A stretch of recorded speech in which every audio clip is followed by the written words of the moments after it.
Do you want to be blown away?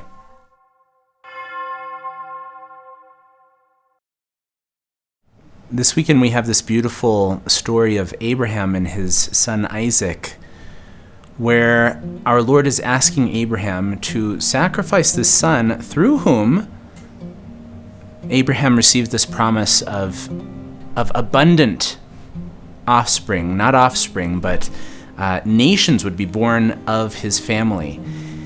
And now the Lord is asking him to kill his son. There are many thoughts, I'm sure, that were going through Abraham's mind. Our Lord certainly could resurrect Isaac then and there from his sacrifice. Who can say exactly what the Lord was going to do? But Abraham had a choice to make. Abraham had to comply because the Lord had made this promise. And let's face it, I would think Abraham would know that God was going to be so much more creative than the thoughts that Abraham was going through. And so he trusted, and he was at the point of killing his son, and then finally the angel of the Lord stopped him and provided for himself a ram.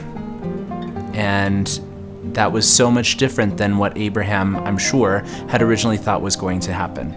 He thought he was going to lose his son. He didn't know how he was going to regain him, how he was going to receive all of these abundant, children and children's children and children's children's children. But the Lord surprised him and did something better than he could have done or imagined. I think about this story whenever the Lord asks me to give up something, whenever the Lord asks me to kill something. Sometimes, and we do, we have attachments, we have desires, some good, some bad. And the Lord does ask for us to kill them, to sacrifice them. We like to play these, or at least I like to play these games and do some spiritual gymnastics or mental gymnastics where I think, oh, well, the Lord is just going to ask for this for a season, and then he'll give it back.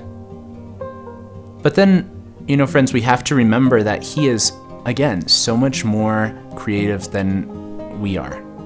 So I may be thinking, oh, he just wants me to give this up for a time. That's a dangerous thing to think. No, he wants me to give this up here and now, and he's going to do something amazing with that. I don't know what he's going to do. Abraham didn't know what he was going to do, but Abraham was blown away. Do you want to be blown away? I think is the question here whenever we have those sorts of choices to make. Maybe the Lord is asking you to give up something in this Lenten season. He wants to blow you away at the end of the day. This is not simply death, friends. There's abundant, creative, generous life to be had through your sacrifice. In my life, this has proved to be the case in many, many regards. For example, I think the example par excellence would be my choice to become a priest. I had plans for myself. I wanted to drive that Mercedes-Benz S-Class and have that beautiful mansion of a house and live a really shallow existence. The Lord asked me to be a priest, though, and I would naturally not be able to do that. And this is so much better. I would have never imagined it for myself.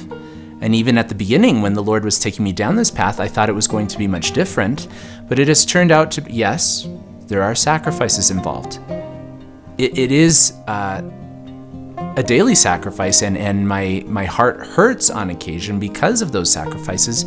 But what has been given in place of that death that I chose to undergo has been life, both in me and I hope for my parishioners, for my disciples. The Lord has done something amazing, mind-blowing, and is doing something even now based on this decision I made a decade ago. So friends, what does he want to do with you? What is he asking you to kill in your life? Look at this not simply as death, but as our Lord wanting to blow your mind, to give you something great, something beyond your thoughts or imaginings. He wants to bless you, but you have to believe him when he says he will provide for you.